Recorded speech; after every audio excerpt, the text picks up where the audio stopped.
Hey guys, Mike here, and this is the Sony Xperia Z1, brand new flagship from Sony. It was just released here at IFA in Berlin.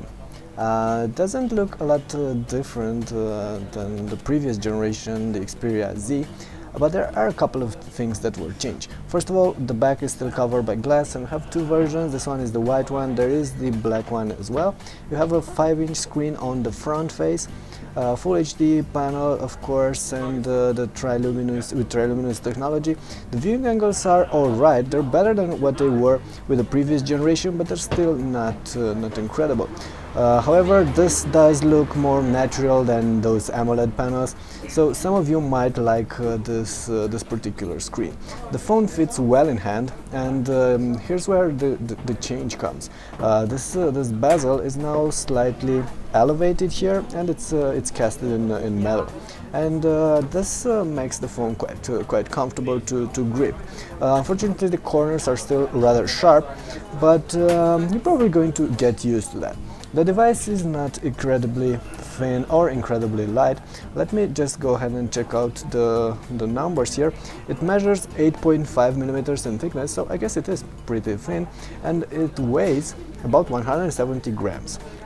So it is quite heavy, but it is, however, IP58, I believe, certified, which means that it's waterproof and dustproof, should be quite resistant. Because of that, all the major ports are covered by this flaps. For instance, we have here the micro SD card slot, and it's covered by these plastic flaps, which in time might break, might tear down, I don't know. Over here you have what looks like a connector for a docking unit or something like this. The speakers are now placed on the bottom edge, which is great because on the previous generation they were placed on the corner and you could easily cover them with your palm.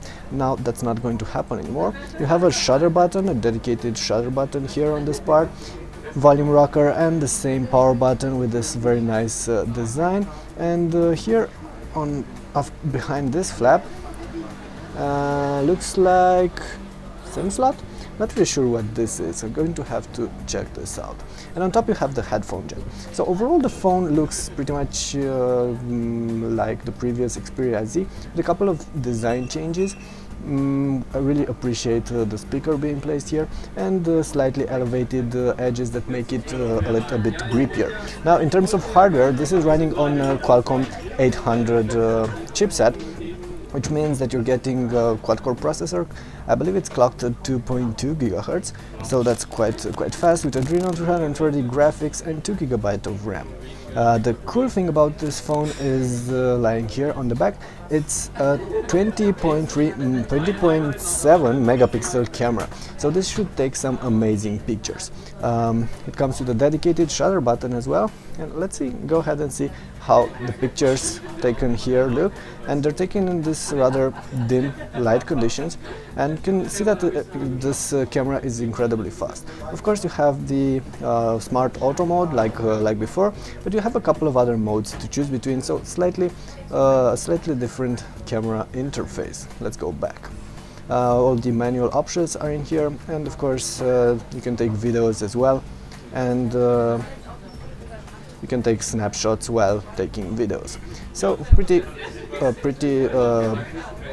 capable camera interface. We just have to see how the results are going to look, but that will happen once we get our review for this product. For now, that's about it. We do know that this is going to be available in stores very soon.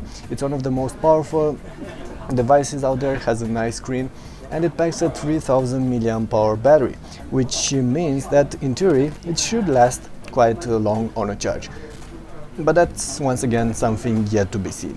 Okay, that's it for now. That was just a quick hands-on, a quick look at the new Sony Xperia Z1. More details will be available later on, so stay tuned for our review and detailed comparisons. Thanks.